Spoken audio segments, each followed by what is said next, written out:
Սննդամթերքի, դեղորայքի եւ վառելիքի գնագոյացման կառուցվածքն ուսումնասիրելու նպատակով Վրաստանի խորհրդարանում ստեղծված ժամանակավոր հանձնաժողովն այս շաբաթ ավարտում է իր աշխատանքը։ Վրաստանի վարչապետ Իռակլի Կոբախիձեն հայտարարել է, որ կառավարության նպատակն է հնարավորինս նվազեցնել գները։ Հաջորդ շաբաթ մենք աշխատանքային քննարկում կունենանք կառավարությունում, որից հետո հանրությանը կներկայացնենք վերջնական ծրագիրը, նշել է Կոբախիձեն։ Նրա խոսքով գների բարձրացման մասին տեղեկատվությունը սուտ է։ Ընդհակառակը գնաճային գործընթացները դանդաղել են, բայց կառավարությունը դրանով չի սահմանափակվում։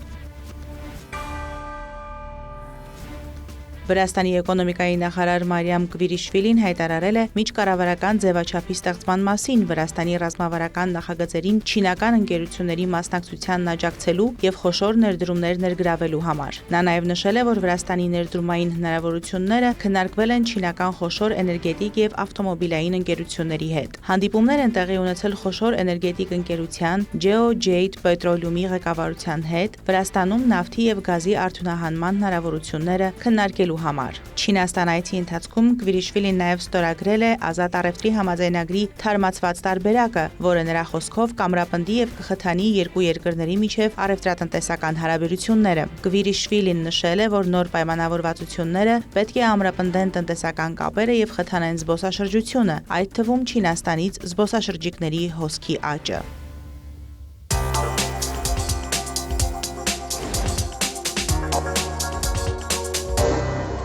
Հարավային Կովկասի եւ Վրաստանի ճգնաժամի հարցերով ԵՄ հատուկ ներկայացուցիչ Մագդալենա Գրոնոն ողջունել է Գյումրի Կարս երկաթուղու վերականգնման եւ շահագործման հանձնման Հայաստան-Թուրքիա համատեղ աշխատանքային խմբի նիստը։ ԵՄ-ն լիովին աջակցում է այս նոր կարևոր քայլին տարածաշրջանում հաղորդակցության հնարավորությունների զարգացման եւ Հայաստան-Թուրքիա հարաբերությունների լիարժեք կարգավորման ուղղությամբ։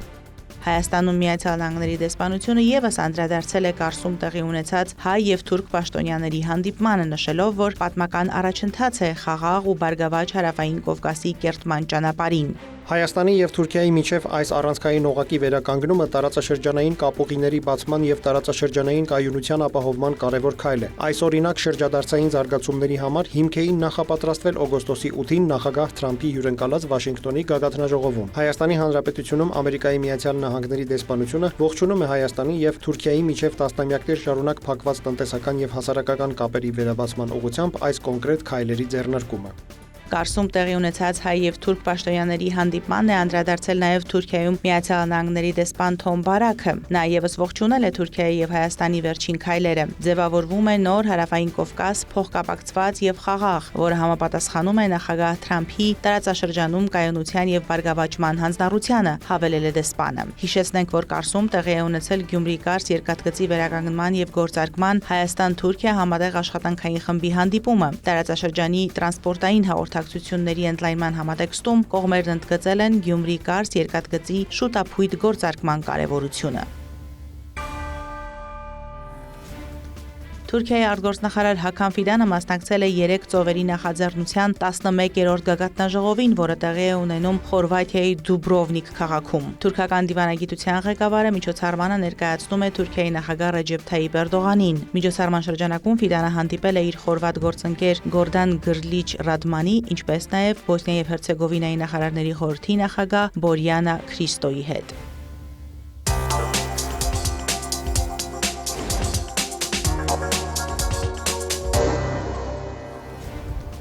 Միացյալ Նահանգների նախագահ Դոնալդ Թրամփը Truth Social-ում գրել է, որ Իրանից տեղեկացրել են, թե փլուզման վիճակում են եւ խնդրում են հնարավորինս արագ բացել Հորմուզի նեղուցը։ Սպիտակ տան ղեկավարի խոսքով Իսլամական Հանրապետության կառավարման համակարգում էլ խառնաշփոթ է։ Ավելի վաղ Սպիտակ տունը նշել է, որ բոլոր փաստաթղթերը Միացյալ Նահանգների ձեռքում են եւ կընդունեն միայն այնպիսի գործարք, որը կբխի ամերիկացիների շահերից։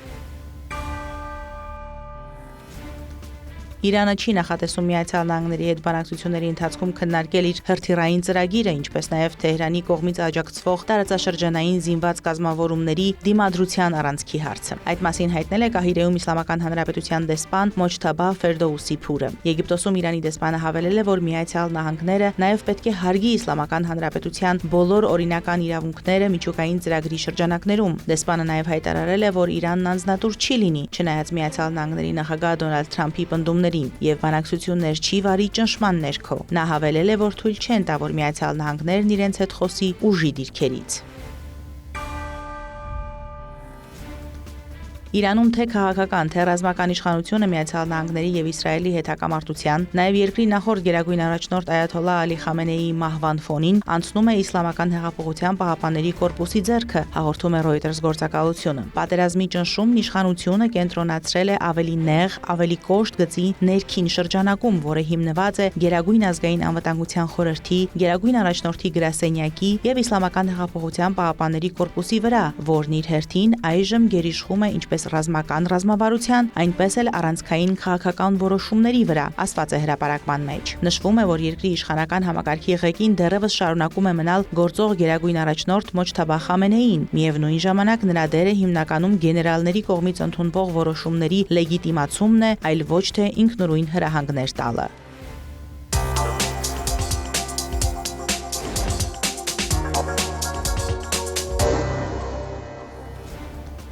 Փոխվարչապետներ Մեհր Գրիգորյանի եւ Շահին Մուստաֆաևի նախագահությամբ այսօր Աղվերանում տեղի է ունեցել Հայաստանի եւ Ադրբեջանի միջև պետական սահմանի սահմանազատման պետական հանձնաժողովների 13-րդ հանդիպումը։ Կողմերը համաձայնեցրել եւ փոխանակել են սահմանազատման փորձագիտական խմբերի աշխատանքի կարգի մասին, սահմանազատման քարտեզի ստեղծման կարգի մասին, սահմանազատման փաստաթղթերի ձևակերպման եւ հրատարակման կարգի մասին ուղեցույցները։ Կողմերը դիմել են իրենց կառավարություններին ուղեցույցների հաստատման համար։ Գրիգորյանը եւ Մուստաֆաևը մտքեր են փոխանակել փոխադարձ հետաքրքրություն ներկայացնող հարցերի շուրջ։ Ընդգծվել է, որ դեպի Հայաստան բեռների տարանցումն Ադրբեջանի տարածքով հաջողությամբ իրականացվում է։ Գոհունակությամբ նշվել է, որ Ադրբեջանն իրականացնում է նավթամթերքի մատակարարում դեպի Հայաստան, ինչը վկայում է երկու երկրների միջև առևտրատնտեսական կապերի ձևավորման մասին։ Տեղի է ունեցել նաև կողմերի գործարար շրջանակների ներկայացուցիչների մասնակցությամբ քննարկում առևտրատնտեսական գործակցության զարգացմանը, ապրանքների եւ ծառայությունների փոխադարձ մատակարարումներին, տարանցիկ փոխադրումներին վերաբերող հարցերի շուրջ։ Մատնանշվել է, որ ձեռքբերված արդյունքները հնարավոր են դարձել վարչապետ Նիկոլ Փաշինյանի եւ նախագահ Իլհամ Ալիևի քաղաքական կամքի շնորհիվ։ Հանդիպման արդյունքներով ստորագրվել է արձանագրություն։ Կողմերը պայմանավորվել են աշխատանքային կարգով համաձայնեցնել Ադրբեջանում հաջորդ հանդիպման անցկացման ամսաթիվը։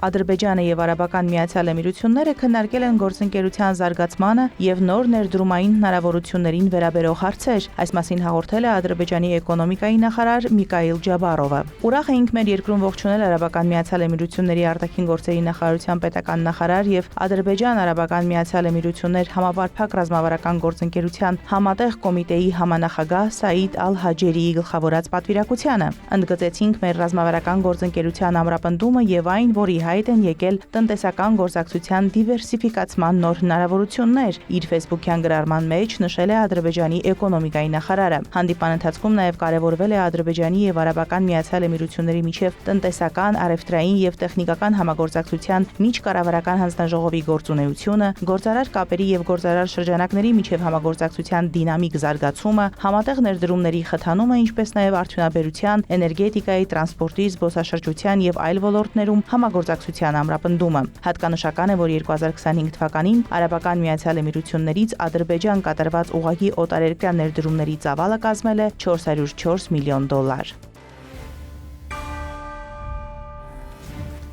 Հանդիպել են Ռուսաստանում Ադրբեջանի դեսպան Ռահման Մուստաֆաևը եւ Դաշնության փոխարտգործնախարար Միխայիլ Գալուզինը։ Կողմերը քննարկել են Բաքու-Մոսկվա հարաբերությունները եւ ընդհանուր հետաքրքրության հարցեր։ Վերջերս էլ Միխայիլ Գալուզինին ընդունել էր Ադրբեջանի արտաքին գործերի նախարար Ջեյհուն Բայրամովը։ Պաշտոնյաներն անդրադարձել էին երկկողմ հարաբերություններին քաղաքական, առևտրային, տնտեսական եւ հումանիտար ոլորտներում։ Անդրադարձ էր եղել տարածաշրջանային եւ միջազգային անվտանգության հարցերի։ Բայրամովը եւ Գալուզինն ընդգծել էին փոխայցելությունների կարեւորությունը։ Նաև ավելի վաղ Բաքուն եւ Մոսկվան համաձայնել էին կարգավորել ադրբեջանական ավիաուղիների ինքնաթիռի կործանման հետ կապված խնդիրները։ Հիշեցնենք, որ Բաքվից Գրոզնի թռչող Ազալի ինքնաթիռը կործանվել էր Ղազախստանի Ակտաու քաղաքի մոտակայքում 2024 թվականին։ Աղետի հետևանքով զոհվել էր ինքնաթիռում գտնվող 67 անձանցից 38-ը։ Մոսկվան պարտավորվել է փոխհատուցում վճարել։ Մարոթ Հարվերդյան, Հարևաններ։